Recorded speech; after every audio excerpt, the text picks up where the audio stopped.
Hello, good morning, good evening, good afternoon, good night, wherever you are in the world, and welcome to Glenn Scott Trains YouTube. Today we're doing a comparison video of Hornby Henry and Bachmann Henry. Now I want to say thank you to Gerbil the assistant.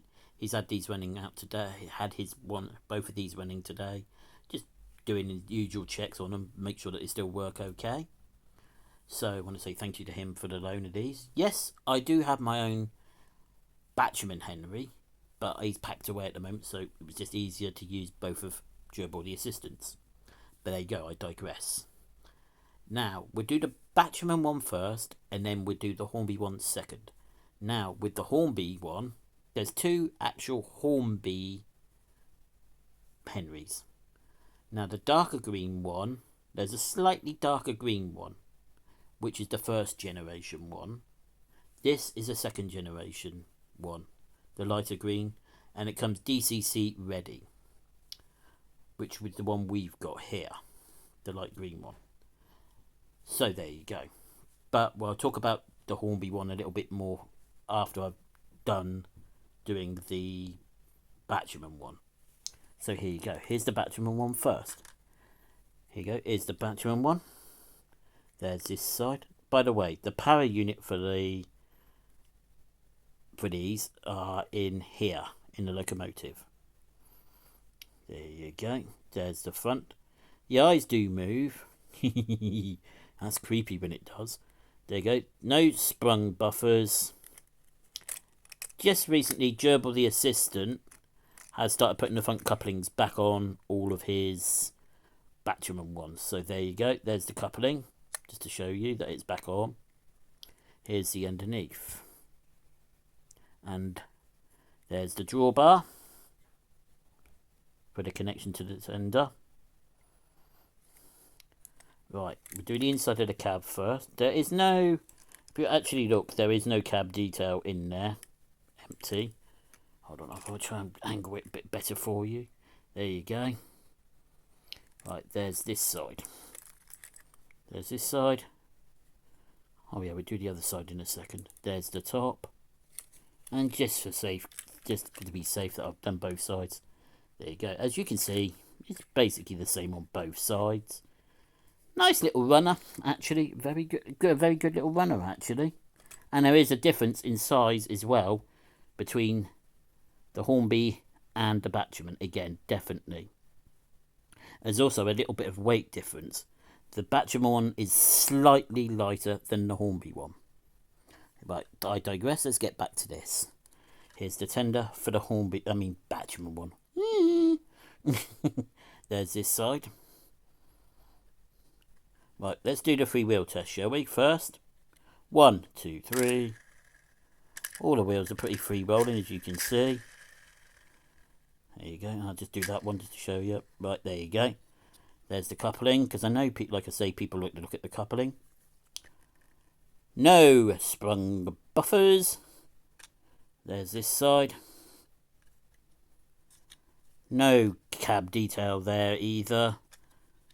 Right, the coal load is not removable. Or if you did want to try and remove it, you'd probably break it. I wouldn't advise it. Leave it alone. Don't mess around with the coal trying to do that. You'll probably break it and end up having to buy a new one. But there you go. But we'll put that down there. Right, we'll move on now to the Hornby one. And you'll see what I mean about differences in size and the way it is built. And the shape. But let's start with the locomotive, shall we?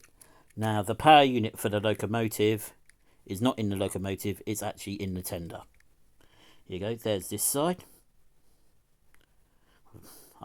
Personally, if you ask me which two do I like out of them, I prefer the Hornby one, but I do like the Bachmann one.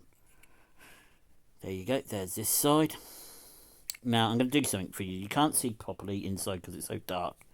But if I do this, you can see that there is some cab detail in there. Let's see if I can get it focused a bit better. There you go. Right, you've had a look at that. Yeah, there's the drawbar for it. Here's the underneath. And there's the coupling for you. So I know some, like I say, people like to look at the coupling.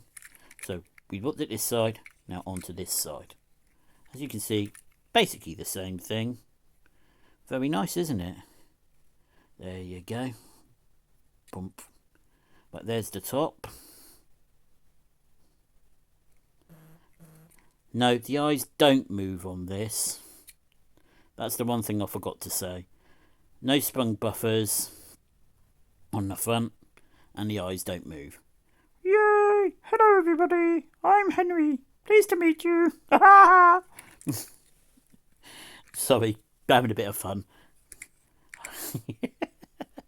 Right. Here's the tender. As you can see, there's a definite size difference in the tender as well, and weight difference, because the motor is in here. Right, there's this side, and as you can see already, there is major differences. The bottom of the tender is painted green, and the axle boxes are painted green, and on here, where on the Bachmann, no, they're not. Right, here's the back. No sprung buffers again. As you can see, lamp iron eyes and all the steps and all that on the back. Nice bit of decoration there, actually, isn't there? Really nice, actually. Right. There's this side. Same thing again. Everything's painted on this side. And there's detail there for the cab, which is not on the Bachmann as well, if you notice. There you go. On to the coal load. Now, I will say this. The coal load is not removable. So don't try it. You end up breaking it, and you've wasted a lot of money then if you do. Right, let's get on to the underneath. Now, there's the underneath. Now, a little fact for you, fun fact for you. See where it says made in China? Now, the earlier model, all of the Hornby ones, if it's got made in Great Britain on it, then you have an early generation 1. Anything with made in China on it, or whether it's on the rolling stock, the locomotives, or the rolling stock and locomotives, anything with made in China is from era 2 onwards. Anything with made in Great Britain on it is from era 1. So that's a little fun fact for you. Right, there's the drawbar connection, and there's the coupling. Now, price-wise, we got this for Tootley Thomas. I can't remember what we paid for it on Tootley Thomas. The price has changed since anyway.